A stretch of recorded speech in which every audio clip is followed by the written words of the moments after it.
Good afternoon, everybody. I'm going to give everybody else just a few minutes, probably about 2 minutes to log in, see who all we're going to get that watches live. We are recording this, so if you have to jump off early, if you don't get to finish it, or if you want to share it with anybody else, the recording will be made available this evening.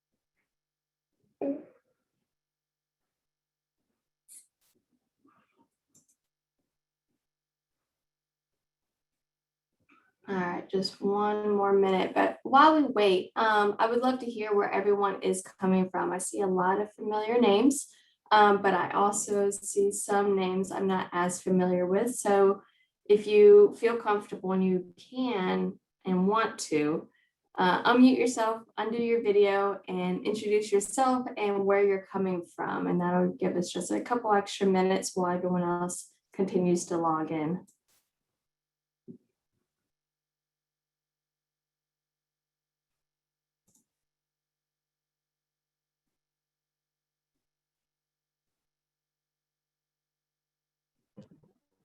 Hi, Danielle. This is Emily Ham. Can you hear me?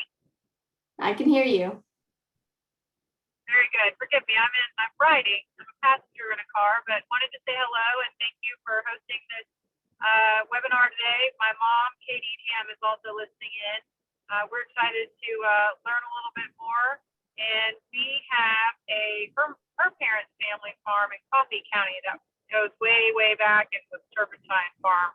And we're always excited to learn a few new tricks about how we can better manage it.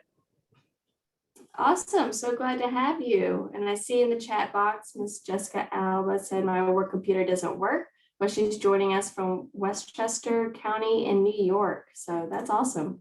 That's a far stretch from Little Brunswick, Georgia, which is about 29 miles exactly north of Florida. That's where at least I'm coming in from.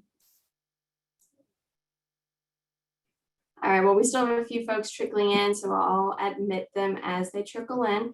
If at any time you cannot hear me or see or anything like that, don't hesitate to put in the chat box that you can't hear me. I do have that screen up, so I'll be able to see it. I will be doing a screen share PowerPoint presentation that we'll be going through. And so if you have questions throughout the presentation, put them in the chat area if you don't want to forget it. But I won't be looking at that while we're going through the PowerPoint. And I'll be addressing those after the fact. And of course, we'll have plenty of question answer time period at the end as well. So I'm going to go ahead and share my screen.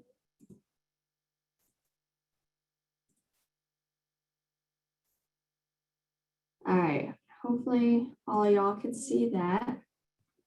I'm going to minimize that area. Okay.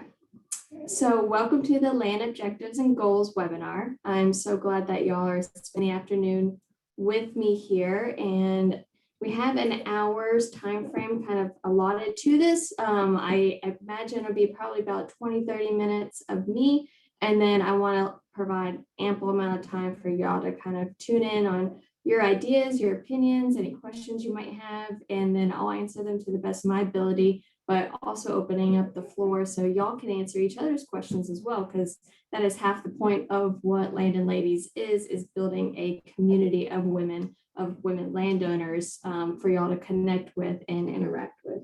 I also have Reagan right here with me as well. So if you see me looking down, that is why. It wouldn't be a Land and Ladies event unless she's decided that she's hungry 2 minutes before I go live. So again, welcome to the Land Objectives and Goals webinar. So today we're going to just kind of do a brief introduction of what Land and Ladies is, because I know we have a few new names out there. We're going to go through the 5 most common land objectives, kind of how they might affect your management strategy, your management practices and plans, depending on which objective is your priority, and of course, your reason why. And then I'll also share some next steps you can take and something special at the end of this if you make it all the way through. So Land and Ladies, our mission is to educate and empower women in their land ownership journey. So we officially started Land and Ladies in 2020, right in the peak of COVID. And since then, we've hosted 3 workshops in person, hybrid, 1 symposium, have done a handful of webinars. I've posted blog articles, and then of course my social media presence. So a lot of what Land and Ladies focuses on is the online atmosphere. So through blog articles, social posts, and these webinars, we also focus a lot of our empowerment in events and clinics, virtual and in person. And most of what we've been doing have been hybrid style. So if my event is in person, from here on out, there 98% chance that it's going to have a hybrid option where you can tune in virtually or get the recordings after the fact. And then we do have some exclusively virtual events like the academies, like these webinars, my clinics that are coming up, and I have several other things in the works that I will tease at the end of this. Also management plan development. And again, I have a lot of things that I'm kind of developing right now that you'll be seeing come out this fall and in 2022. So the 5 most common land objectives. So land objectives, what is that? It's pretty much your purpose of your land. What kind of objective is your land going to do? What is it going to follow? So the 5 most common ones are timber for income generating, wildlife, game and non-game habitat, aesthetics, recreation, clean air, and water. And again, when you're working with a forester, with a resource professional, one of their first questions most likely are going to be, what is your land objective? So that is why I decided to do this webinar, and I really focus in on this land objective foundation, these basics, because it is so critically important to be able to know exactly what your objectives are, have this kind of firm in your idea and how it's going to impact your decisions. And that way you're not constantly changing your mind. You can't say, oh, I want timber, and then make decisions that aren't going to give you the most volume, because then when it comes time to reap what you sow, you're going to be disappointed in the end. And so having a firm idea and understanding of what your objectives are and how they might impact your decision making is going to make you a lot more comfortable and confident in moving forward in your land management strategy, and you're going to be a lot happier with the end results. All right, so timber income is probably the most common land objective talked about out there. It's one I always emphasize because I do believe your land should be self-sustaining at bare minimum. It should be providing you some type of income to pay the property taxes, because if it's not paying property taxes, you're not going to be able to keep your land within your family very long. But when you have timber income generating as your primary objective, and I will say, we'll talk about this towards the end, but I'm emphasizing primary objectives. So this is the ultimate decision-making reasoning. You're probably going to have more aggressive hands-on management, and you're likely going to have shorter rotation lengths. Now, if you're in the Northwest or have land in the Northwest, Northeast, that's not traditionally Southern yellow pine, this could change a little bit. So I will also state that these generalizations are geared towards more Southern yellow pine plantation type production, which again, in the Southeast is the most economical outlet for you for timber income generating. So what are shorter rotation lengths? You could be looking anywhere between 15 and 30 years, most likely. The average landowner falls somewhere in that 25-year type of rotation. And rotation is the life cycle, for lack of better words, from when you plant your trees to when you do your final clear cutting harvest. And then you would simply repeat the process after that.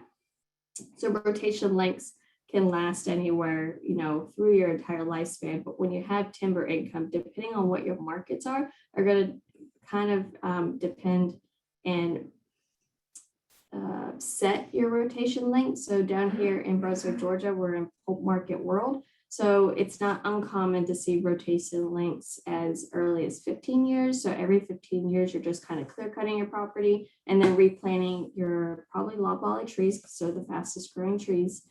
And the idea is that you just want to hit that pulpwood market because we have a strong pulp market versus going for saw timber and poles. You're looking at those 25 to 30, 35-year lengths, rotation lengths, but that's still considered a shorter rotation length.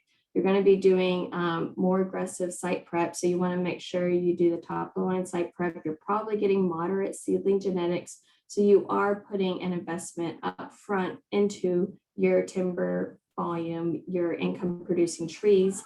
We're going to be interrupted by my toddlers because they're home from camp, by the way, y'all. You're going to be doing thinnings. You might be doing 1 or 2 thins. You're probably doing some type of herbicide and fertilization as well. And there is a multitude of other silvicultural practices that you might be hitting to kind of maximize your volume and get that volume to grow as fast as possible. Now compare that to your wildlife objectives. And this is going to be very generalized because wildlife is such a broad topic. It depends again on which wildlife species you really want to hit, game versus non-game habitat. And depending on which wildlife you kind of want to emphasize on your property will vary a little bit, will vary more than a little bit, but will really determine which practices you will be aiming for. So for instance, quail habitat is very open. And so you're going to be kind of doing some aggressive silvicultural practices up front, possibly compared to maybe deer and turkey, who need more diverse, larger tracts, diverse habitat, but don't need as much open spaces like a quail habitat does. But you're most likely looking at moderate management intensity. So what does that mean compared to timber? You're still going to be out there managing purposefully, fairly aggressively. You're not going to be too passive. You're not going to be hands off on your property.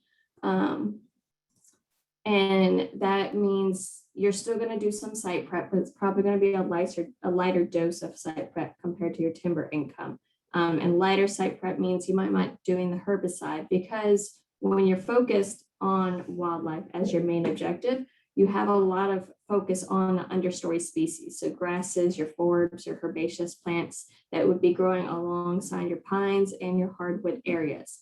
And because of this too, you're probably looking at longer rotation lengths. Your overstory is important and you are growing volume, but it's not quite as important as the understory. So you're likely not going to be doing those faster clear-cut rotations. You're probably looking more at selective thinnings to keep a certain basal area or a mixed basal area, shelter wood harvest, which helps a lot with natural regeneration. So it creates more of a natural atmosphere. Again, that lighter site prep. So you might be doing some disking, but maybe not the herbicide, doing the prescribed burning and raking the logging debris into piles, but you might not be doing just everything to the nines. And you might be hitting a lower trees per acre planting. So for your timber income, your trees per acre might be anywhere between 605 and 726. Traditionally, for the average private landowner versus wildlife, you might be looking at somewhere around 500 to 605. Again, a lot of this is really generalized, and I'll explain that in just a few minutes, but lower trees per acre, lighter site prep, and you're really looking at how can I improve the understory of my tract versus with timber income, you're looking at how can I grow the most volume, which is your overstory, as fast as possible with pretty much the least amount of investment, while making sure your investments are wise, of course. Now, before I move on to with wildlife, I hinted on it, but you want to make sure you do identify what type of wildlife you are aiming for. So your deer, turkey, quail, or some common game ones. Duck if you have a lot of hardwood bottomland areas. But maybe you're more into the non-game species, so various songbirds, red-cockaded woodpecker, gopher tortoise. Maybe you're into various herps like the snakes and or frogs, or maybe you have a threatened salamander on your property that you really want to enhance the habitat for. So that's really going to vary a lot of what type of management strategies you're going to take. And if you just say, I want to help all the wildlife, you're probably going to end up disappointed in the end, because each wildlife has different habitat preferences. That's the right word, that they're going to thrive in. And so if you just try to hit the medium on it, you're not going to really have any one wildlife species thrive. But when in doubt, if you enhance the understory, provide a lot of that sunlight to the ground, and provide a lot of that young growth that's pretty low to the ground, you're going to hit the mark on most wildlife habitat requirements. All right, next one, aesthetics. This one I emphasize a lot because I always feel that it is way more important than what people initially think about. It is super subjective, so it's hard to provide examples necessarily. So I'm kind of going to generalize based on my interactions with women and with landowners and what I've kind of heard them say and what I've gathered from them. It is super subjective. What someone finds as beautiful and appealing will vary greatly from one person to the next. However, they do seem to go above and beyond for best management practice recommendations.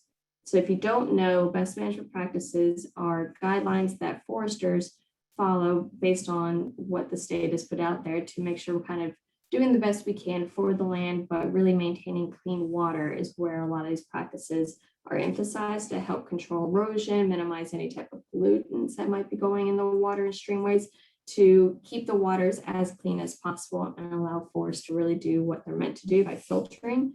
But when aesthetics are incredibly important to you, you're likely to go above and beyond what the minimum best management practices guidelines will suggest. So just for example, streamside management zones, these are, I'm going to say buffer, but they're not a true buffer because you're allowed to harvest in them. But there are these corridors that are left along streams and lakes and ponds, waterways, to a lot of times there isn't harvesting in them, but they're streamside zones that have certain basal area recommendations or stems, trees per acre, cover, canopy left to minimize harvesting, which minimize equipment going into those areas and minimizes erosion potential.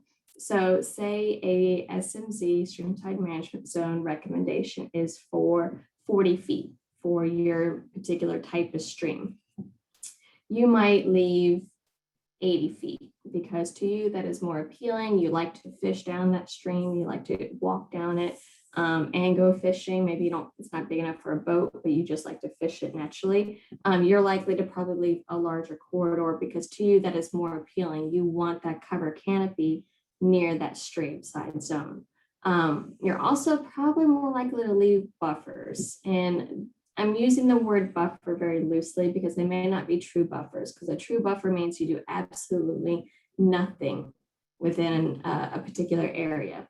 And versus the average landowner is going to use the word buffer as like just wants to minimize what actually gets done in these areas. And these buffers might be around a home site or a cabin site, because maybe you don't want to see a clear cut actually coming up to the home site. So you'll leave a 100-foot buffer around your log cabin or your cottage, or it might be buffers along the roadways. Maybe when you're driving down through your property, you don't want to see logging activity happening. So you'll leave 20, 30-foot buffers on the side of roads, which can be common if you drive down interstates or other county roads. Sometimes you'll see these wood strips that are left. You're like, why did they leave these strips? And it's really for an aesthetic purpose. While they're doing the logging on the other side of that buffer, it's not as dramatic to the eye or ugly to the eye because you still have trees that you're kind of viewing as you're riding down. So what might you, other things that you might do if you have a strong aesthetic objective, you probably are looking at selective fittings. You're not really as keen on clear cuts because no matter how much you might like it for economic purposes, no one ever says a clear cut's pretty much. So you're looking at selective thinnings to kind of get that ideal forest that you have in your mind's eye, understanding that you want to maintain forest health. And so you do have to do some type of harvesting usually, but it's probably not going to be as set of a rotation. It's probably going to be more erratic, irregular.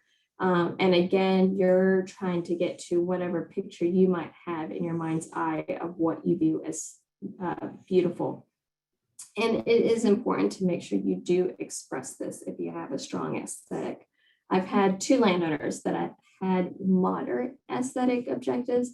And so I asked them, what do you view as pretty? And for one landowner, I showed her several pictures, about 6 pictures of different types of thins to different basal areas. One was very, very thick and one was very open, like a Savannah quail plantation. And then the options in between. And then she pointed to one that was a moderate one. It had around like a 50 basal area. So it was like a thick quail plantation, for lack of better words. And then I talked to another woman and I said, what do you view as, what's appealing to her? And she described to me these tall, mature pines with pine straw underneath. She loved the look of thick-ish pine straw just laying within a pine plantation. She didn't want a lot of understory, a lot of brush in there because she wanted to be able to walk through it, but just loved the look of red pine straw underneath large, mature pine trees. And so you can see from just those 2 examples, you're going to be approaching the management regime and harvesting recommendations very differently, simply because of how they describe what they viewed as most appealing to them. You're going to be doing more mid-management practices, and this might be prescribed burning, probably mulching, because most of the time I've noticed there is a relatively clean understory. It may not be part clean, but it is eyes height or lower type of clean. A lot of folks with strong aesthetics like to be able to look through the forest to an extent, and mulching is a great option to that, because herbicide, of course, although I love me some good herbicide, it does a great job controlling competition. It isn't as appealing to the eye having all that brown vegetation. All right, recreation. Now, recreation can be confused sometimes with a wildlife objective, because the first thing most folks say, oh, recreation, I like hunting. But to me, and to a lot of folks, hunting is more geared in line with the wildlife objective, because if you want to hunt, you're going to enhance the habitat for whatever wildlife species it is you want to hunt. So when you're talking about recreation, you're looking at the other recreational opportunities, extracurricular activities, such as maybe you like to go biking, hiking, and hiking may or may not be the right term. Maybe you just like to walk in these woods. Maybe it's camping or ATV riding. Maybe you like flying your drone. Maybe it's fly fishing, or whatever it is, depending on where you're located, will kind of be your primary recreational activity that you would be managing for and having recommendations written for you. So again, like the aesthetics and even the wildlife, you have a lot of mid-management rotation practices that you're going to be focusing on. You're not as concerned with the timber volume that's going out there. You're not really concerned with enhancing the understory. You're concerned with whatever activity you want to do and will make that most appealing. So for campsites, you're probably putting periodic openings out there, somewhere that you could set up a legitimate, camp on the ground, not have too much overstory going over it, or understory brush, covering your tent and your campsite. You're probably leaving room for fire, so you have to have enough space that you would feel comfortable putting a fire out there and a little bit of a burn pile, mini fire break with like your stones and everything. And you want to make sure your understory and your brush or whatever is far enough away that that wouldn't catch on fire. Now, compared to walking in the woods or biking or ATV riding, you're probably looking at a lot of like trail focuses areas. So you want to have this nice trail system built throughout your property that is suitable for whichever of these activities it is. But you're looking at opening up kind of corridors and keeping those areas maintained and low. You probably have a somewhat strong aesthetic objective at the same time as your recreation, because while you're walking, hiking, camping, you're probably wanting to enjoy the woods visually.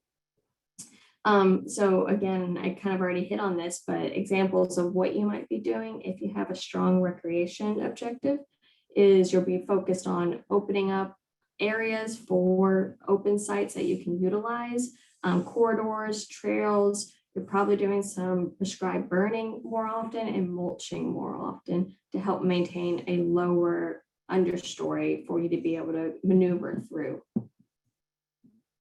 Now, there are a lot of other recreational activities too that I'm probably just not thinking about that might change some of this generalization.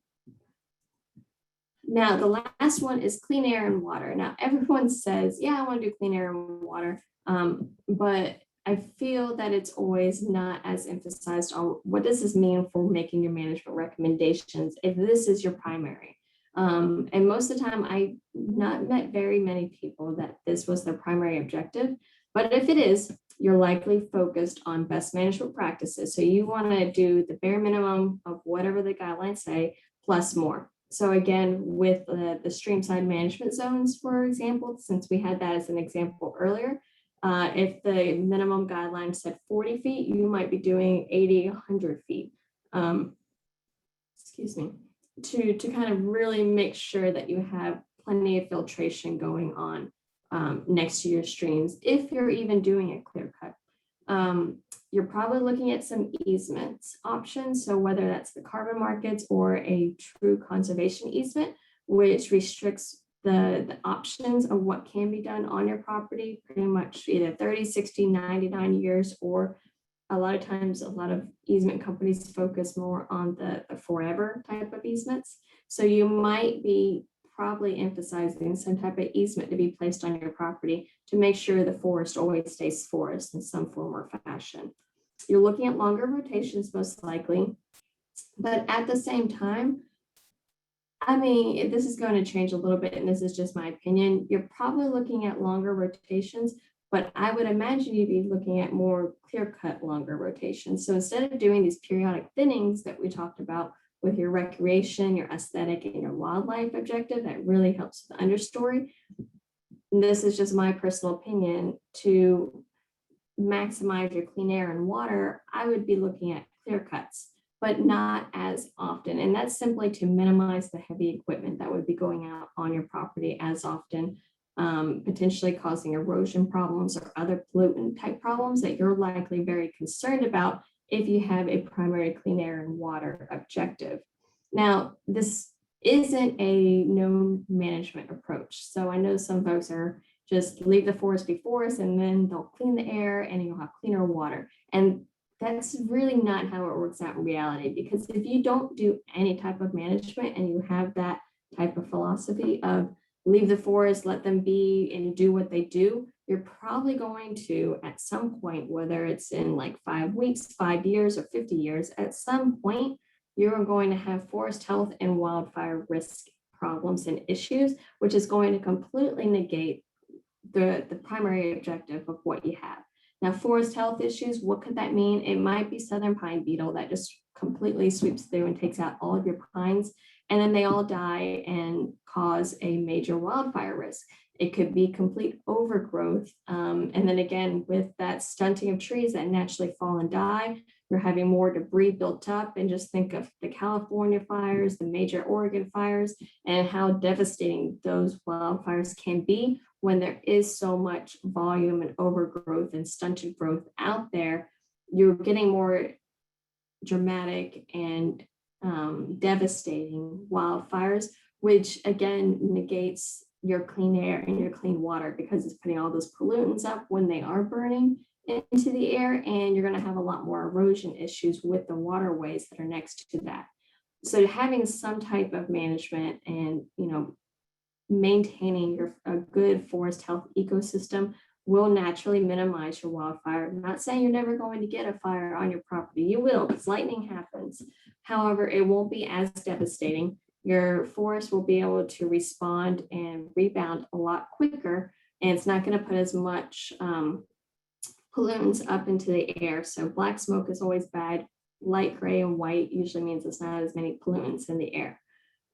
So you want to probably minimize your heavy equipment out there, which is why I am saying that clear cuts are probably a better go-to for you versus periodic often thinnings, but you are still going to go above and beyond on your best management practices to make sure you're doing top-notch things to maintain the ecosystem and the forest health and the soil conditions of your land. Now, I talked about all of these as like what you would do if this was your objective, if that was your objective, but in reality, you're going to be having multiple objectives kind of competing at the same time. I have not met a single landowner that wanted timber income as their primary objective that didn't care about the wildlife and the clean water and also wanted to enjoy it when they went out on their property. And then vice versa. I haven't met a single person that wanted recreation and wildlife or aesthetics as their primary objective to not still want some type of income coming off of their property. Because again, if your property isn't producing income and providing you some type of monetary means to pay for itself, you're not going to be able to keep that property within your family land very long. And most of the time you have all of these going on and competing with your decision making. So how do you decide, how do I make decisions then if I want income, but I want to benefit the wildlife habitat, but I want to make sure I'm keeping clean water, but I want to enjoy walking in the woods and I want it to look like X, Y, and Z. How do you make decisions? How do you know if you're making the right decisions? And you have to rank your objectives. You have to decide what is your primary, what is your secondary, and then, after that, third, fourth, and fifth. So you're going to have to rank them. So if you have a strong wildlife habitat objective, so you're creating habitat for white-tailed deer is your number one objective for the property for hunting purposes. And your next one might be clean water. You want to do that, but the next best thing you want to do is maintain the stream systems and the clean water and clean air. And then you want to be able to enjoy it for recreational opportunities, for camping with your family, because you're going to be hunting out there and y'all are going to go camping while you're hunting out there. So you want to be able to do that and then go fishing and drink out of the streams. So that is your third objective. And then aesthetics and income. Again, income to make sure you're able to pay the property taxes, and you want to maintain a certain visual likely. So how might that affect some of your decision making? For example, when it comes down to your final harvest at 25 years, you would say most likely, okay, we're not going to do a clear cut at 25. We're going to reevaluate in 70 years, but right now we're going to thin down to a 50 basal area. So we're not going to do the clear cut, we'll thin instead, and we'll reevaluate what we want to do next, possibly in 7 years. Or you might put a system in place more like a shelter would, where every 5 years you're going in and thinning certain trees or certain tree species to maintain your wildlife habitat. So you're not getting as much bang for your buck as you could be. You are getting periodic income, but you're ultimately trying to improve this habitat, and that is what's guiding your decision. So someone that might have a strong timber income objective would say, okay, we are going to clear cut at age 25 unless something devastating happens with the markets. Like this is when we're going to clear cut, and this is the main thing. So we're doing all of our site prep and our management to make sure we get the most volume and we clear cut at age 25. But we're going to leave our snags out there to maintain habitat for raptors. We're going to spread out our debris instead of piling it all up, so that way it helps erosion control. And I really just hate what clear cuts look like, so I have a strong aesthetic value. It's probably secondary with wildlife.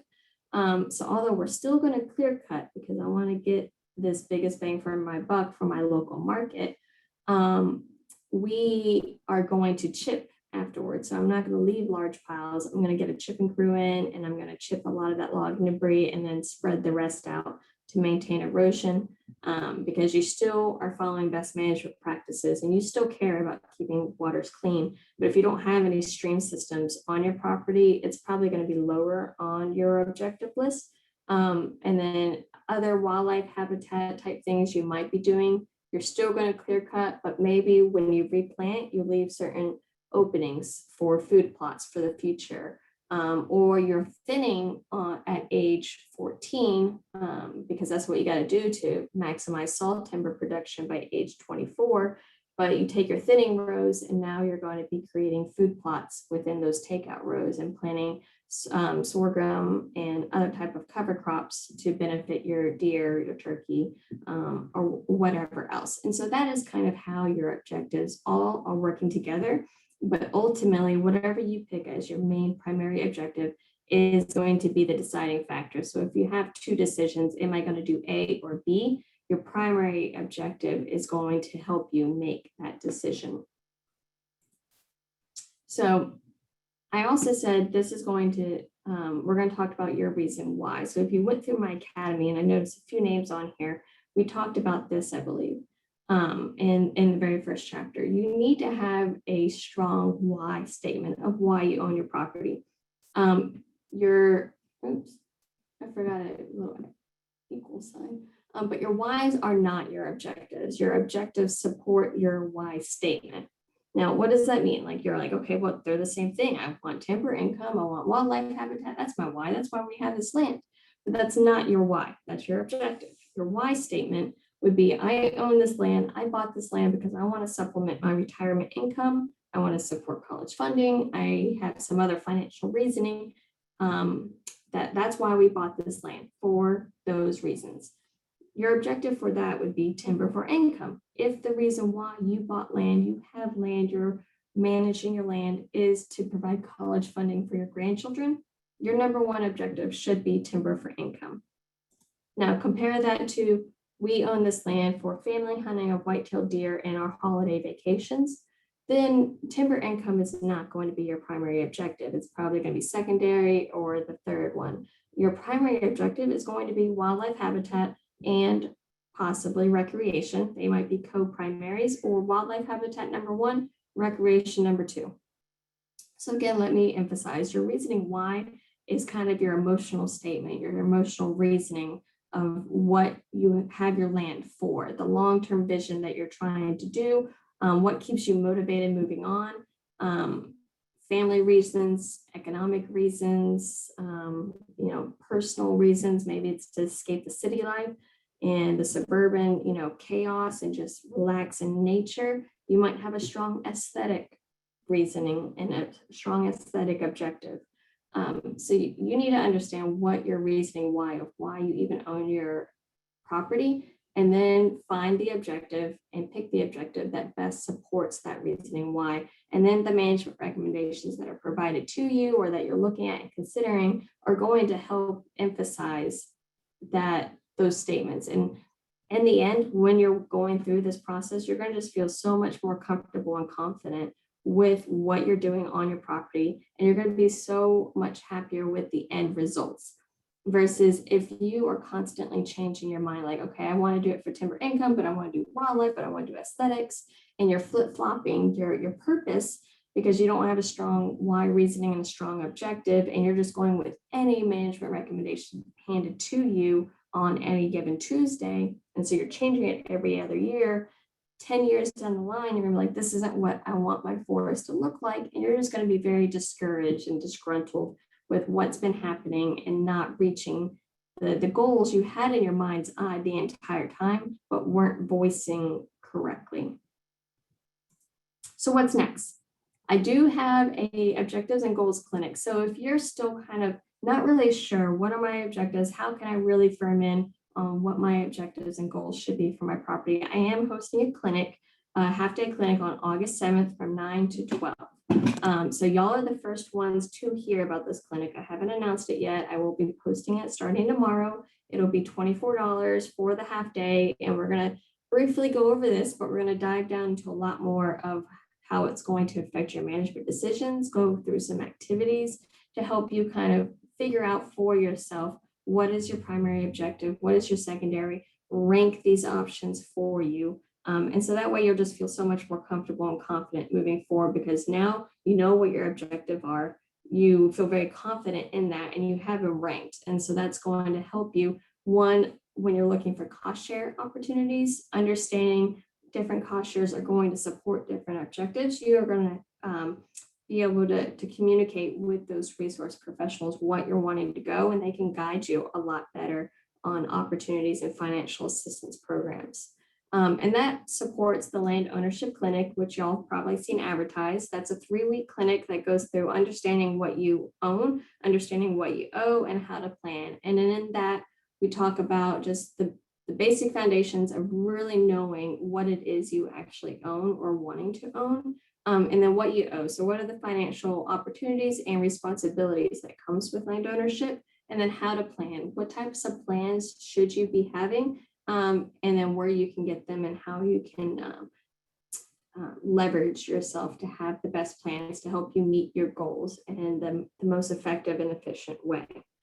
Of course, we have our Women Landowner Workshops. So those are theme dependent and theme vary. Our next one's August 19th in Harlem, Georgia, and that's Intro to Forestry, and it covers the big picture of the entire forest management spectrum. October 7th is in Valdosta, and it focuses on reforestation. Both of these have in-person and virtual registration opportunities. And then we have our Women Landowner Academies. So the 2 clinics are really going to support the academies, where we spend 6 weeks. The original Women Landowner Academy focuses on understanding your why, how to read a map, reforestation, selling your timber, estate planning, and there's one more. Oh, financials. We go into a lot more financials, and I bring in a tax expert even. And then February 16th, I will be launching the new Women Landowner Academy 2.0. And so that's something that my original Academy members, I took what their feedback had and what they wanted to dive deeper into, get more in the weeds of. And we are going through 6 weeks of how to interact with a consultant, understanding what type of products you probably have on your property for when you sell your timber. We're going to be doing lease and income opportunities, and this is different than traditional selling your timber. This is looking at what are some other avenues and income streams you can consider for your land, and prescribe burning basics. Now, not on here, I do have some other clinics I'll be announcing later, and I'm just giving you all a little tease that I'm working with the Longleaf Alliance to do a few clinics together, and some other webinars will be coming out. Of course, you've probably heard about our webinar next week on carbon markets, which is a new market opportunity for landowners. And that should be really interesting. That's a 1-hour free webinar. So tune in on that, because that might be really beneficial for you, even if you have a strong timber income objective. So, oh, and I said I had something special. So for y'all, because you made it all the way to the end of my webinar, if you want to do the objectives and goals clinic and really diving into what is your objectives and goals and going through those activities to hone in your ranking system, you can join our clinic. And if you use the promo code free webinar, you'll get 50% off. So instead of $24, it'll only be $12. It is completely virtual, and it will be recorded for you as well, so you can review it after the fact. And you can go and sign up for that at landobjectivesclinic.eventbrite.com. You can also sign up for it on my social media. If you go through the Eventbrite registration list, you should see that clinic available there. All right, well, with that, I am going to stop screen sharing for now. So, and I'll share this link with y'all. But going through questions you might have, let me see what the chat box has. What is shelter wood in this context? So shelter wood is pretty much, and I've touched on this very briefly. I'm not an expert on shelter wood, but it is like doing a periodic harvesting. So for example, it's done a lot in hardwood areas. You would go through and take a lot of undesirable trees. So say you take like all your sweet gums and your sycamore trees out of a hardwood area, or if it's a pine, stand your smaller pine trees, your nastier looking ones, and you'd open it up to a certain basal area. And then in like 4 years, you'd go back and you kind of let it naturally reforest. So you wouldn't actually be going out and buying seedlings and replanting it yourself. You're letting the forest do natural reforestation. And so what you leave out there, you really want to make sure are desirable tree species. And so if you had hardwoods, you'd want to leave particular types of oaks or persimmons that you have out there. And that way they would reseed back in and you'd be kind of developing this new forest. If it was pines, you'd want to leave your best pines out there that have the straightest, tallest type growth. And that way you'd be getting the best genetic options. And so say 4 or 5 years, you'd go through, you would either do 2 or 3 more cuts and you'd go through, take some more trees that are less desirable, leaving the best of the best out there, or you would be taking the rest of the mature timber. And so you're creating this uneven management type of forest while still doing periodic harvesting and getting that income, but you're manipulating your forest based on what you're taking out and you're letting regenerate. So what questions might y'all have that I can answer for you, or maybe someone else might answer? Any challenges that you have?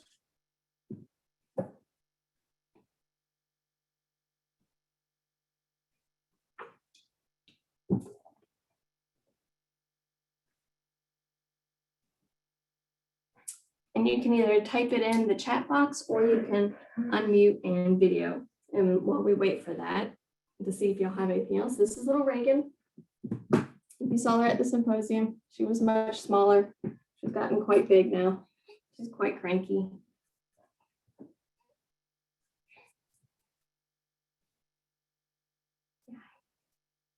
Oh, Okay. She's a lady. All right, well, I am not seeing any other questions right now. So we will end a few minutes early. Before we go, I do want to put in the chat box the clinic link. And I will be emailing this out to y'all. Here we go. Give it one second. There